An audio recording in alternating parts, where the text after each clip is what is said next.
तुम्हारे अंदर एक अता टैलेंटेड, एक खूंखार, खतरनाक इंसान छुपा हुआ है। बहुत टैलेंटेड इंसान तुम्हारे अंदर छुपा हुआ है और तुम पूरी जिंदगी उसके साथ गलत करते रहे। उसके अंदर बहुत पोटेंशियल है पर तुमने यार उसको बाहर नहीं आने दिया। ये जो नकली तुम्हारे ऊपर एक इंसान है, इसको निकाल के बाहर फेंको। अंदर वाला इंसान बाहर लाओ यार, जिसका सपना नहीं था जीवन में कुछ बड़ा करने का, जो जीतने के लिए आया था, उसको बाहर लेके आओ। इसके पहले जो हुआ हमें उससे कोई मतलब नहीं। हमारा समय अब स्टार्ट हुआ है। इस वक्त पे कुछ बच्चे ऐसे होंगे जो अभी इंस्टाग्राम खोल के लगातार ऐसे स्क्रॉल कर रहे होंगे, एक के बाद एक रील देख रहे होंगे और हर एक रील के बाद उनके दिमाग में जो डिप्रेशन है वो बढ़ता जा रहा होगा। हाथ यहाँ से हट नहीं पा रहा होगा रील से, क्योंकि वो अपने आप में ऐसा चुंबकीय बनाया गया है ना। ये सब प्लेटफॉर्म इसीलिए ऐसे बनाए जाते हैं कि वहां से आप हट ना पाओ, जानबूझ के ऐसे डिजाइन किए जाते हैं। और वो वहां फंसा होगा और लगातार खुद को कोस रहा होगा कि काश मैं पढ़ लेता, मैं पढ़ क्यों नहीं रहा हूँ। फिर थोड़ी देर उस दुनिया में खो गया, 15 मिनट तक फिर स्क्रॉल किया, उसी दुनिया में खोया हुआ है। एक हंसी वाला मीम देखा, बहुत मजा आया, फिर कोई एक लड़की वहां पे नाचते आई, उसको देख लिया, फिर देखा कोई लड़के लड़की का कोई अच्छा सा रील है और उसको देख के बड़ा मजा आ रहा है। प्यार मोहब्बत के प्रसंग है जो जीवन में आपको आगे मिलने वाले हैं, वो आपको अभी चाहिए, समय से पहले नहीं मिलनी चाहिए चीजें, आपको वहां मिल रही है, आपको वो सुख मिल रहा है जो अभी आपको नहीं मिलना चाहिए और आप उस दुनिया में फंस जाते हो। आपको क्या लगता है ये जो लोग हैं, मार्क ज़करबर्ग जैसे लोग हैं, ये इन प्लेटफॉर्म को किस तरीके से बनाते हैं? इसी तरीके से बनाते हैं कि आप जैसा मासूम इंसान वहां पे फंस जाए और वहां से बाहर ना निकल पाए। कहने को तो कहा जाता है कि हम एक कम्युनिटी बना रहे हैं जो लोगों को आपस में कनेक्ट करे, और आप देखो ये रील्स वगैरह इसीलिए बनाए गए हैं। आप बैकएंड पे देखो तो वो सिर्फ आपका डेटा देख रहे हैं कि आप कितना समय वहां पे अपना व्यतीत करते हो और क्यों आप कम समय व्यतीत कर रहे हो। ये इंसान क्यों इस प्लेटफॉर्म को छोड़ के जा रहा है? इसको और रील्स दिखाते हैं, इसको और पोस्ट दिखाते हैं, इसको और इस दुनिया में फंसा लेते हैं, इस नकली दुनिया में इसको हम फंसा के रखते हैं, यहाँ से ये बाहर ना निकल पाए। और आप क्या होते हो, अपनी असली दुनिया भूल के उस नकली दुनिया में फंसे रहते हो। भाई हम सब ने इतनी टेक्नोलॉजी, इतनी पढ़ाई लिखाई, इतना जीवन में जो हम ग्रो हुए, किस लिए हुए थे? इसीलिए हुए थे कि हम सुखी रहें, हम खुश रहें, हम तंदुरुस्त रहें, हमारी सेहत अच्छी रहे, अपने माँ बाप को समय दें, अपने भाई बहन को समय दें। आप देते हो? आप देते हो? एक तरफ आप रील स्क्रॉल कर रहे होते हो, दूसरी तरफ आपकी माताश्री आपसे आपके बारे में बात करना चाह रहे हो कि बेटा तुमने समय से खाना खाया था कि नहीं खाया था, और आप उनसे चिढ़ के बात कर रहे होते हो, उनको कष्ट देते हो, आप उनसे बदतमीजी से बात करते हो। तो ये सारे सोशल मीडिया प्लेटफॉर्म आपको इसी तरह से भटका रहे हैं। आप देखो ना, आप सोशल मीडिया पे एक फोटो डालते हो अपनी मम्मी के साथ, मी विथ माई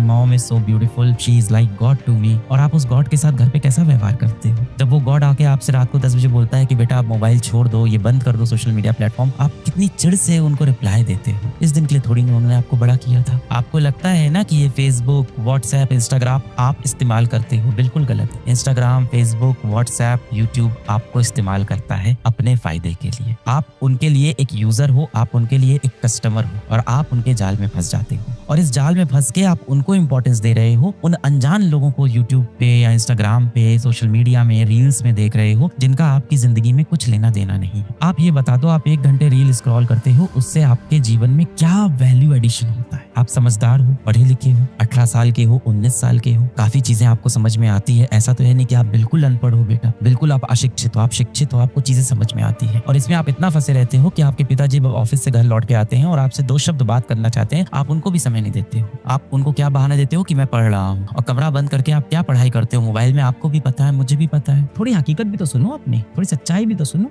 कमबैक करेंगे, भले ही मास्टर थोड़ी गलती हुई है, कमबैक होगा मास्टर, अपना टाइम आएगा मास्टर, ये अपना टाइम है। सर भटक गए थे, दोस्ती यारी थोड़ा मोबाइल का गेम खेल लिए थे। स्ट्रैटेजी बताओ यार, समय मत बर्बाद करो। सुबह के 4 बज रहे, किताब की अभी प्रूफ रीडिंग करवा रहे, कहीं कुछ गलत तो नहीं छप गया, इसी पे लगा हुआ था। स्ट्रगल जीवन से बेटा खत्म नहीं होना चाहिए। जिस दिन आपका जीवन बहुत स्मूथ चल रहा हो ना, जिस दिन आपकी जीवन की गाड़ी बहुत प्यारी मक्खन की तरह स्मूथ जा रही हो ना, समझ जाना जीवन गलत दिशा में जा रहा है। सब सही करना है ना, हो जाएगा हो जाएगा हो जाएगा। और उससे पहले इस चैप्टर को क्लोज करना पड़ेगा। जीवन में जितनी अभी तक गलतियां की उनको क्लोज करना पड़ेगा। और क्लोज करने का तरीका, ये तो मानते हो ना गलती की है, तो क्लोज करने का तरीका है कि गलती के लिए माफी मांगो। मास्टर किससे माफी मांगे? माँ बाप से माफी मांगे, उनके साथ बहुत गलत किया है। गलत फहमी है तुम्हारी कि तुमने माँ बाप के साथ गलत किया है। तुमने सबसे ज्यादा गलत अपने साथ किया है। तुम्हारे अंदर एक अता टैलेंटेड, एक खूंखार, खतरनाक इंसान छुपा हुआ है। बहुत टैलेंटेड इंसान तुम्हारे अंदर छुपा हुआ है और तुम पूरी जिंदगी उसके साथ गलत करते रहे। उसके अंदर बहुत पोटेंशियल है पर तुमने यार उसको बाहर नहीं आने दिया। से सॉरी टू योरसेल्फ। आज कमेंट में खुद से सॉरी हो। से सॉरी टू योरसेल्फ लिखो आज, आई एम सॉरी, मैंने तेरे साथ बहुत गलत किया। आई एम सॉरी, मैंने तुम्हारे साथ बहुत गलत किया। अगर तुझे अपॉर्चुनिटी मिलती तो तू जीवन में रॉक कर जाती। से सॉरी टू योरसेल्फ। माफी मांगो खुद से और दिल से मांगो। ये जो नकली तुम्हारे ऊपर एक इंसान है ना, इसको निकाल के बाहर फेंको, अंदर वाला इंसान बाहर लाओ यार, जिसका सपना नहीं था जीवन में कुछ बड़ा करने का, जो क्लास फर्स्ट सेकंड में फर्स्ट नहीं आता था, रेस जीतता था, कंपटीशन जीतता था, उस बच्चे को बाहर लाओ यार, जो जीतने के लिए आया था उसको बाहर लाओ। मास्टर अब कैसे सब कुछ सही होगा, अब तो लाइफ मैंने बहुत खराब कर दिया है, यही लग रहा है ना। मुझे पढ़ाते हुए लगभग कुछ 10 से 11 साल हो गए हैं, ऑफलाइन ऑनलाइन में मिला लूं। मैं आपको एक ऐसी चीज बताऊंगा जो आपकी जिंदगी में हमेशा काम आए, और सिर्फ आपकी नहीं, सिर्फ बच्चों की नहीं, बड़े बुजुर्ग किसी भी उम्र का आदमी हो, जीवन में भटक गया हो, जीवन में बहुत गलती कर दी हो, नया जीवन कैसे शुरू करें मैं आपको बताता हूँ, बहुत ही आसान है। मैं फिजिक्स का टीचर हूँ। हम फिजिक्स में जब भी कोई क्वेश्चन सॉल्व करते हैं हम लिखते हैं सेट टाइम t=0।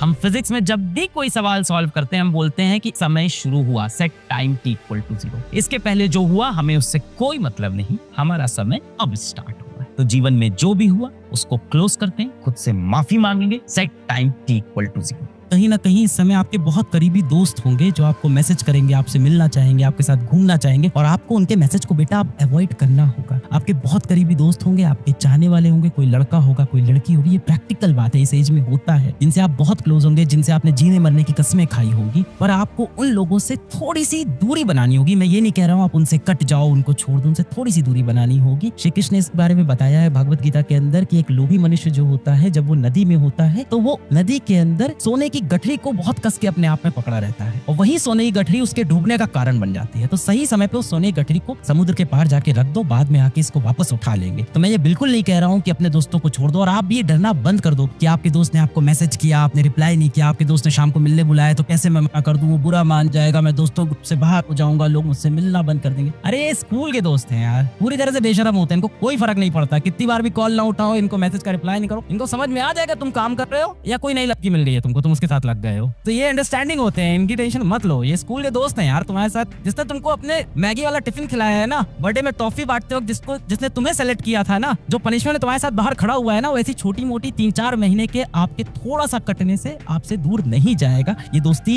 ये रिलेशनशिप आपके साथ स्टे करेगा। अगर सच्चा रिलेशनशिप होगा तो ऐसे समय में आपको मोटिवेट करेगा कि आप पढ़ाई करो। जो बच्चे रिलेशनशिप में हैं उनके लिए भी बोल रहा हूँ कि ये समय आ गया है कि आप अपने कर्म पे ध्यान दो। मेरे अर्जुन, तू अपना कर्म यहाँ से कर, सच्ची लगन से कर, सच्चे दिल से कर, फल अवश्य मिलेगा। जिस दिन आप सफल हो जाओगे सारे लोग लौट के आपके पास वापस आ जाएंगे। तो झूठे लोगों के पीछे आप मत भागो, इनके पीछे अपना समय बर्बाद नहीं करो। जीवन में सिर्फ आपके माँ बाप और आपके शिक्षक ये चाहते हैं कि आप जीवन में उनसे आगे निकल जाओ। इसको छोड़ के पूरी की पूरी दुनिया आपकी जो है ना बेटा, वो मतलब की होती है। आप किस हाल में हो इस बात से किसी को कोई फर्क नहीं पड़ता। लोगों ने बहुत ज्यादा हवा बना दी है, बहुत बार चीजों के बारे में जितना सोचते हो ना वो चीज इतनी बड़ी हो जाती है। तो ओवर थिंकिंग की भी प्रॉब्लम है कि आपने अगल बगल लोगों ने सुन लिया, इतना टफ है। इंसान की सबसे बड़ी दिक्कत क्या है ना, वो अपनी तकलीफ के बारे में बातें बहुत करता है, काम बहुत कम करता है। खुद से माफी मांगिए, जीवन में आगे बढ़िए। मिलते हैं बेटा फिर से। पढ़ाई करते रहें बच्चों, जीवन में कुछ जितने के लिए बड़ा होगा